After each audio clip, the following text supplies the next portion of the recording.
Abril é o mês da conscientização do autista. Segundo a Organização Mundial de Saúde, estima-se que em todo o mundo exista cerca de 70 milhões de pessoas com o transtorno do espectro autista. 2 milhões apenas aqui no Brasil. E é justamente para conhecer um pouco mais sobre o transtorno do espectro autista que nós vamos conversar no programa Viva Saúde de hoje, que está apenas começando.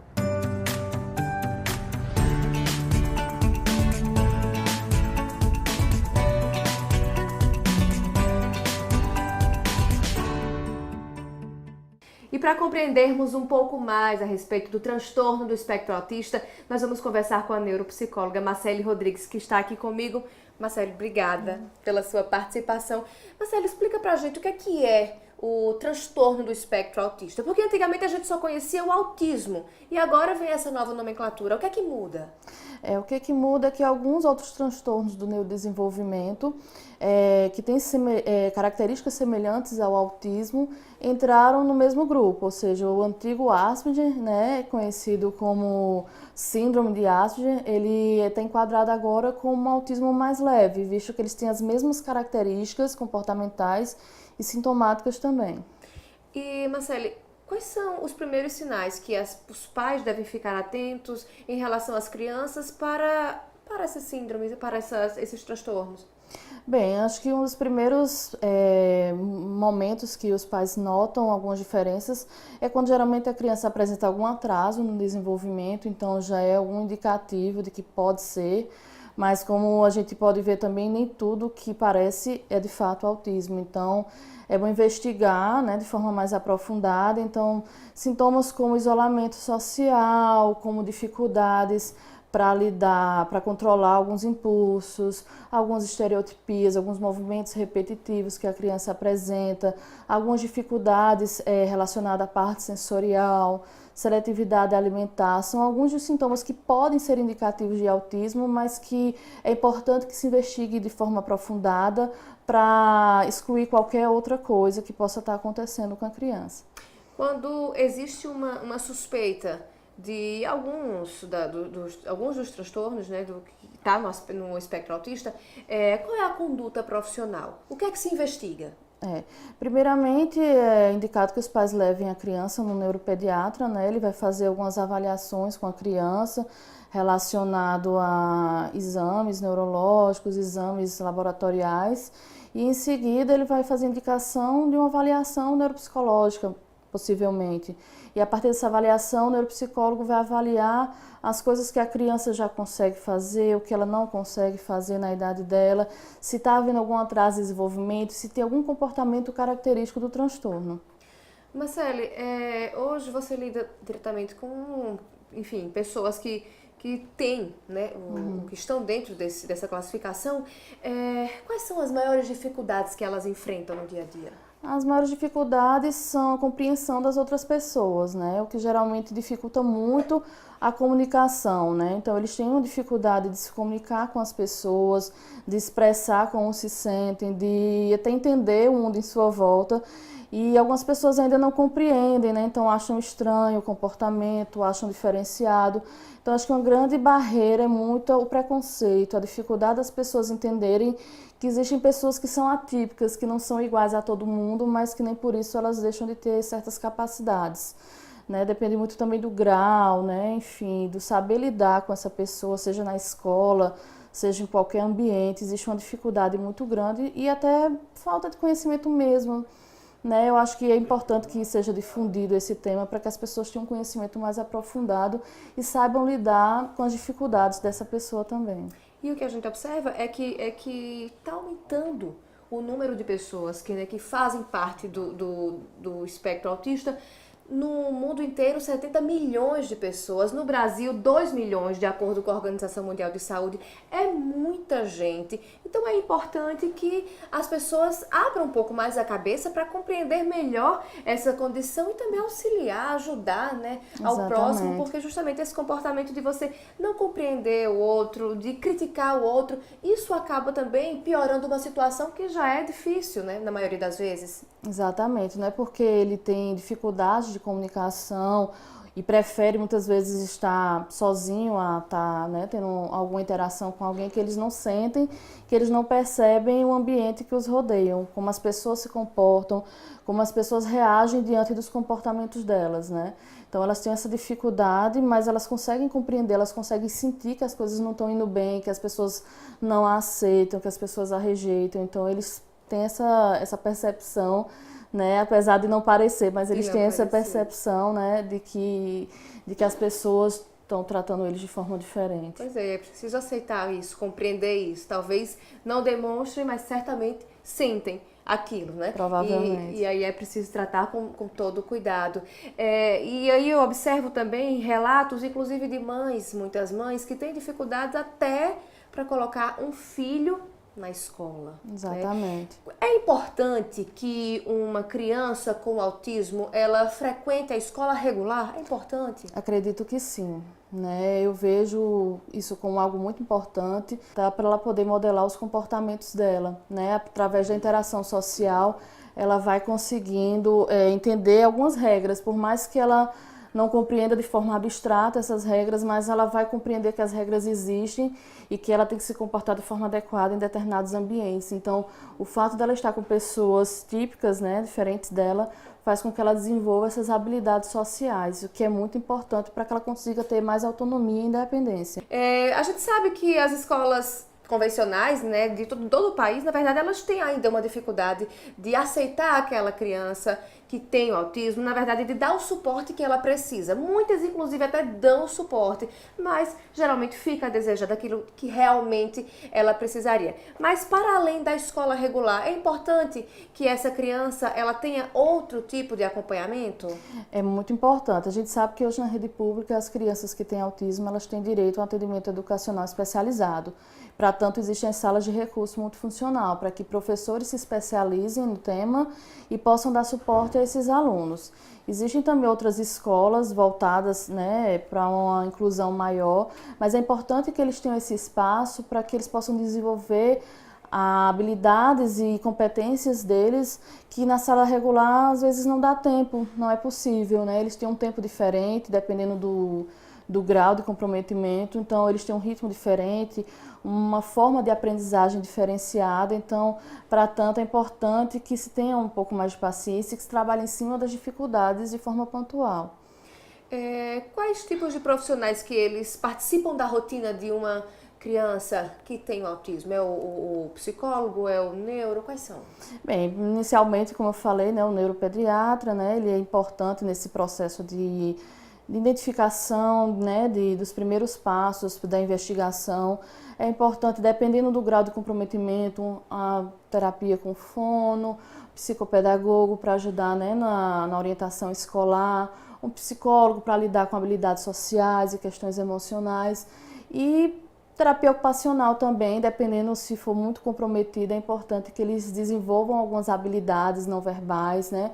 Que essas atividades sejam direcionadas para cada tipo, para cada pessoa, porque por mais que existam muitos autistas, como foi mencionado, mas cada um funciona de uma forma diferente, né? É um grupo que tem características incomuns, mas são pessoas com personalidade, né? Com pessoas com características pessoais e vivências diferentes, né? Então, é bom fazer um trabalho personalizado, voltado para aquela pessoa, para as dificuldades dela.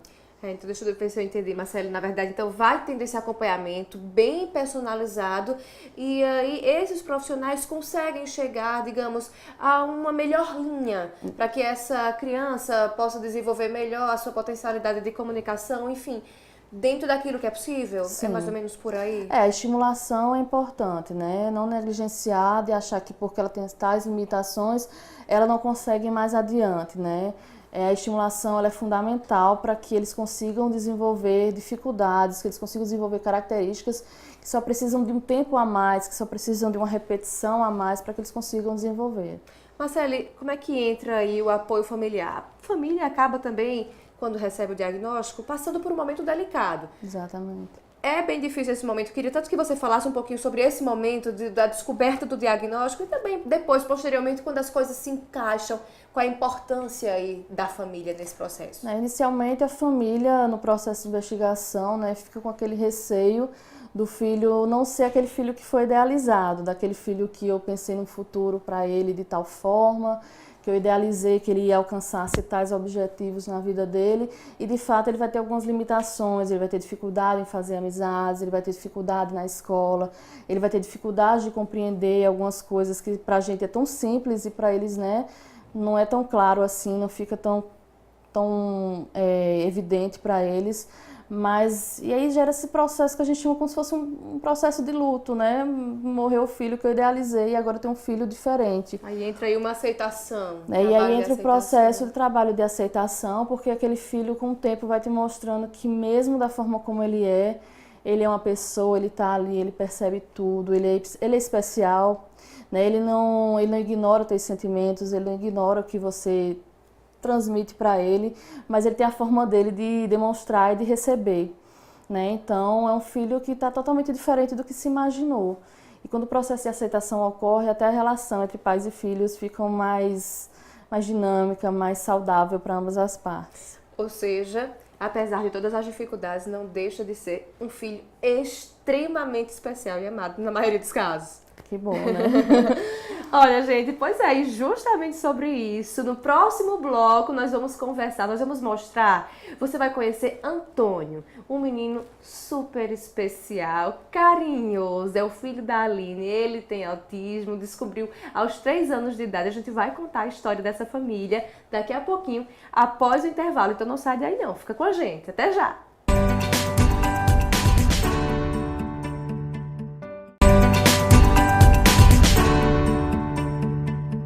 Estamos de volta com o programa Viva Saúde, hoje falando sobre o transtorno do espectro autista.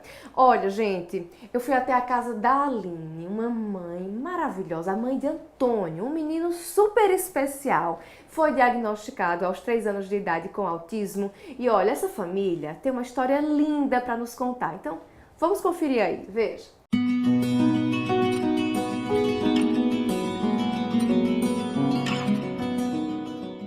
Aline, quais foram os primeiros sinais que você começou a desconfiar que tinha algo diferente no comportamento de Antônio? O principal foi a fala, porque com 2 anos ele já falava algumas palavras, mas não formava frase. E eu questionava isso ao pediatra, e o pediatra falava que não, que era normal, cada criança tem seu tempo. Até chegar um ponto que Antônio, ele falava várias palavras e ele deixou de falar tudo. Ele não falava mais mãe, nem pai. Só a única palavra que ele não deixou de falar foi não. Mas o resto, aí foi quando o pediatra mandou procurar um otorrino, que identificou que ele não tinha nenhum problema auditivo nem na fala. E encaminhou para um neuro. Aí o neuro deu o diagnóstico de autismo nele. E desde então, como é que tem sido a rotina de acompanhamento de Antônio? Desde que vocês chegaram aqui e conseguiram estabelecer então uma rotina, quais são os profissionais que atendem a ele? Hoje, Antônio, ele é acompanhado na ASAS, que é uma associação de pais e amigos de autismo, que faz a parte do apoio pedagógico. Ele frequenta a Helena Holanda, que tem a parte de fono, ITO e psicóloga. Ele faz parte de um projeto no HU, com um psiquiatra que trabalha com criança autista. E na escola regular ele frequenta? Ele frequenta hoje uma escola do município, pela questão do cuidador, por ele não falar e não ter o acompanhamento da turma. Ele tem essa equipe do cuidador e da psicóloga, ou da psicopedagoga da escola que faz um trabalho com ele. E você enquanto mãe, como é que é ter uma criança com autismo, enfrentar essa batalha? É difícil, sim. A gente mãe, a gente é muito excluída por parte da família, muitos familiares se afastam de você, pelos amigos que não são amigos. Você, muitas festas de aniversário de parente, não convida você porque ele não quer se ver seu filho bagunçando, porque ele vê presente, ele vai querer abrir presente. A gente trabalha para moldar esse comportamento, para que ele entenda. Hoje ele fica numa festa mais tranquilo, mas tinha época que ele chegava no aniversário e saía abrindo os presentes dos aniversariantes, abria tudo. Ninguém quer isso. Todo mundo fala de aceitação, mas não existe aceitação. Você acha bonito do outro, que desde que não atrapalhe sua vida. Você vai para um shopping, todo mundo lhe olha. Hoje ninguém nem nota. Eu vou no shopping, ele gritava. Eu não me incomodo. Quem quiser olhar para mim, que olhe. Eu não estou nem aí. Meu filho vai fazer o que ele quiser dentro do limite dele. Mas é difícil, assim, no começo você vê a família virar a cara, você vê os amigos, Eu não consegui... meu estudo, eu atrapalhei minha formação, porque eu quis dar atenção a ele. Qual é a mensagem que você deixa para tantos pais que vivem essa mesma situação e muitas vezes estão nessa fase de aceitação, tem essa dificuldade de aceitação, que é uma coisa que você já superou? Qual a mensagem que você deixa? Que lute pelo filho, não desista, porque eu abro mão de qualquer coisa nesse mundo, mas não abro mão do meu filho. Eu amo ele acima de tudo. Ele me dá a alegria de viver. Sem ele, eu não sou nada.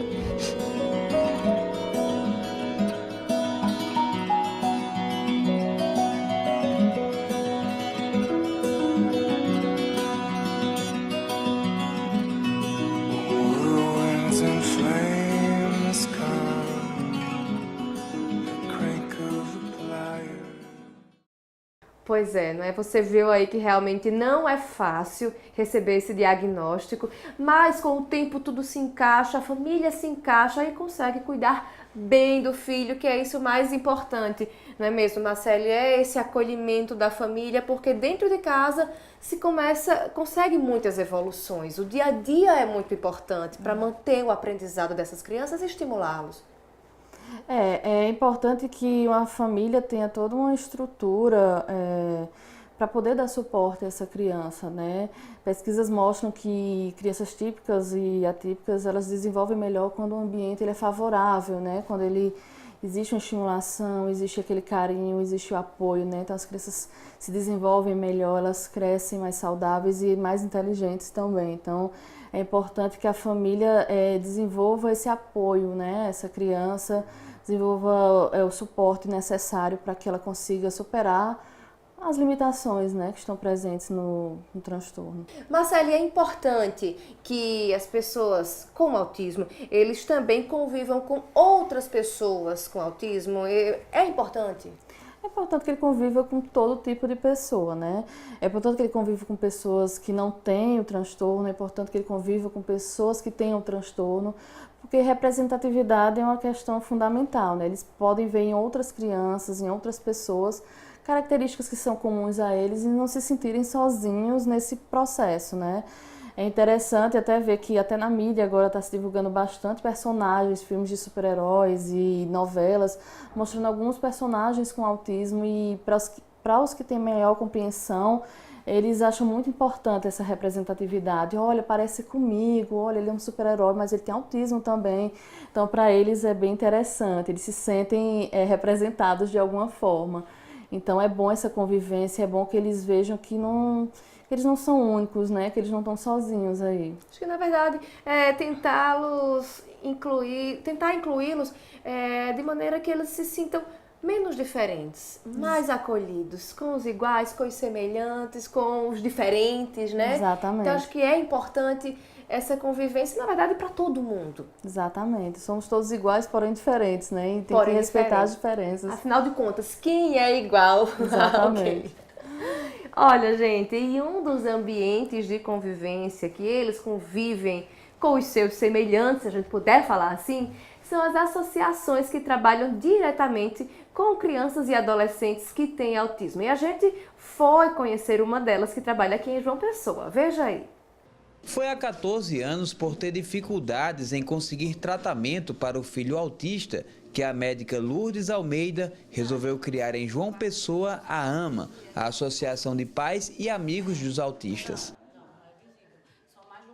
Um conjunto de mães, um grupo de mães, 3, 4 mães, em 2003, 2004, sentindo a necessidade do tratamento de seus filhos, porque a gente era muito carente em todas as terapias aqui em João Pessoa. Nós nos juntamos, nos unimos e começamos fundamos, né, a associação com 3 ou 4 mães, começamos a treinar os professores, trazer profissionais de fora para treinar, para capacitar, para poder fazer a terapia com nossas crianças. Cresceu e passou a ajudar muitas crianças e adolescentes. Hoje, são 30, que recebem vários tipos de atendimentos terapêuticos, com o objetivo de propiciar a independência e a interação dos atendidos. A gente trabalha com o método ABA e o TIT ainda. São o quê? São os programas deles. Eles desenvolvem fala para pedir, para se comunicar, aprender a dizer o que quer, aprender a querer uma coisa e tudo em formato de troca. Troca por alguma coisa e eles falam. O tratamento, maior será a evolução do paciente. Por isso, é preciso ficar atento aos primeiros sinais, desde os primeiros anos de vida. Daquela criança que fica diferente, que fica mais atrasada daquelas outras crianças que estão ali no meio. Muitas vezes não apontam, não olham, não interagem, não lhe respondem. Então isso a gente vai notando desde pequenininho. Quem tem essa vivência vai notando que ele está diferente desde pequeno. É muito importante fazer as terapias para poder essa criança evoluir. Porque sem estímulo ela não vai evoluir, certo? Ela vai ou estacionar ou regredir.